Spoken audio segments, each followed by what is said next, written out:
got a 1972 and a 1973 Honda CT90s, the infamous Trail 90s. And this is your typical stories. Families had them since like 1992, and then I guess in about 2012 or so, they got a side-by-side. These went in the shed and stayed there. So this one is kind of set up for street. You got the smaller rear sprocket and indicators. The battery was unplugged when I pulled it out, so it's all pretty clean in here. Little rectifier things kind of hanging out there, regulator, little 6-volt yada. So this is gonna be an adventure. I pulled the plug out of that one and it was no-go. Same over here.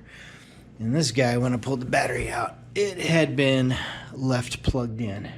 So it went to hell and took a good chunk of that compartment with it, paint-wise. So it looks real ugly and cancerous, but there's no real structural damage. And like I said, the plug was shot, and it did both have turpentine in the tanks.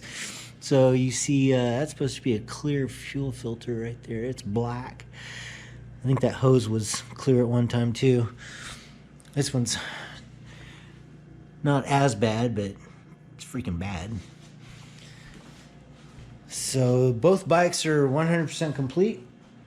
Got all their parts over here and a bunch of goodies that I got over at the Honda dealership. Double everything: plugs, hoses, filters, carb kits, air filters, and they actually came with a really nice bone dry super clean tank. I don't know if you can see in there. So if one of the tanks gives me problems getting clean, I've got a backup. And new batteries, oil. I guess this is the off-road rear sprocket for the 72. And a box of JIS hardware I have from other builds just in case. And got this little guy ready to go. So yeah, here we go. I can't go on a proper adventure per se, but digging into these bikes is going to be an adventure. I'm literally going to drain oil, drain fuel, rebuild carb, time, and so on. And see which one fires first. It'll be kind of fun. So that's what I'm up to. I'm gonna try to film as much of it as I possibly can and make some decent content out of it. I know it's been done a million times before, but maybe I will figure out a trick or two, or just get to show off. I'm gonna get after it. Cheers, guys. All right, so I got into these today. Got them pulled apart pretty good. The carburetor on this one, the petcock was left on, so it was full of varnish. And one of the nuts on the exhaust gave me a little bit of trouble. You see all that rust that came off of that jug. Other than that, this one came apart pretty easy. There was, of course, some cud in the tank, but it only had about that much fuel in it. And it actually looked kind of clean if you could look past the cud, which I make a living doing.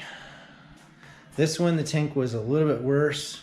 Had 2 water bottles full of what used to be fuel in it.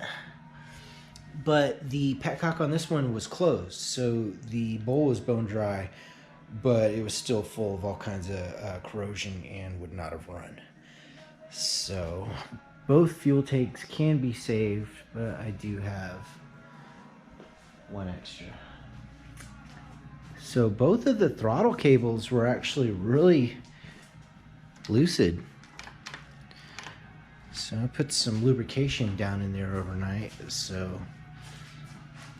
but they were really not bad. And those needles and slides didn't look too bad. I haven't even cleaned that yet. All right, so that carburetor is in the dip. 72's carburetor, spent the night in the dip. Came out really clean. I still need to touch it up a bit. One of the Venturis kind of gave me trouble getting out, but smacked it a couple times with a plastic lightsaber chopstick. It came right out. So I'm ready to start putting that back together. Pretty stoked. So we are going into the putting things back together phase of this build. I'm not trying to restore them just yet. Just want to get them running. Oh man.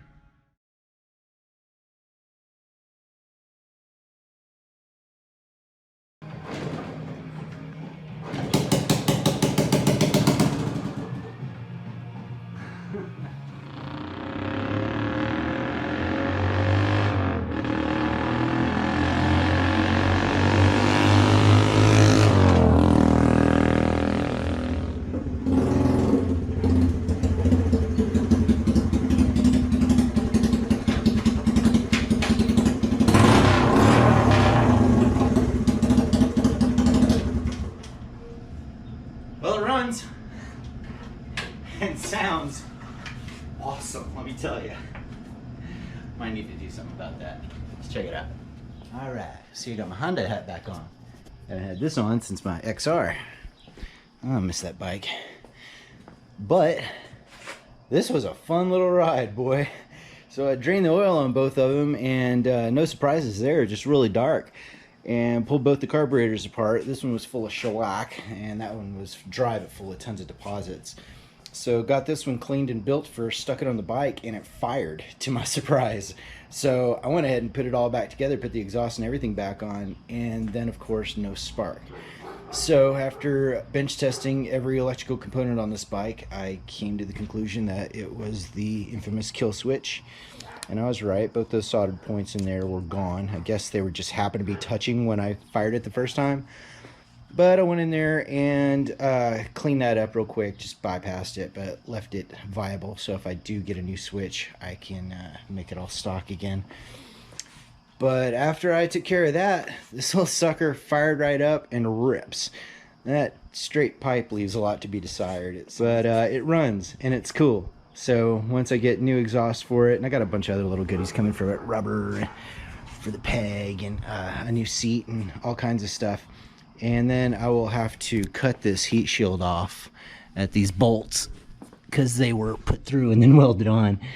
And then put the heat shield on the right way on the new exhaust. But I got this carburetor still in the drink. I'm gonna get after it and see if I can get 2 running CTs happening. Got about 500 bucks worth of parts coming, so if I can't get it running here pretty quick, I'd be real surprised. But got a minute, so I'm gonna go ahead and upload this, and we'll pick up on the 73 with part 2. See you in a little bit.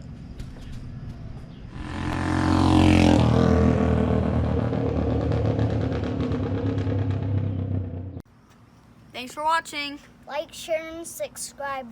Please and thank you. Good job. Make sure you bring it back with a full tank. Okay.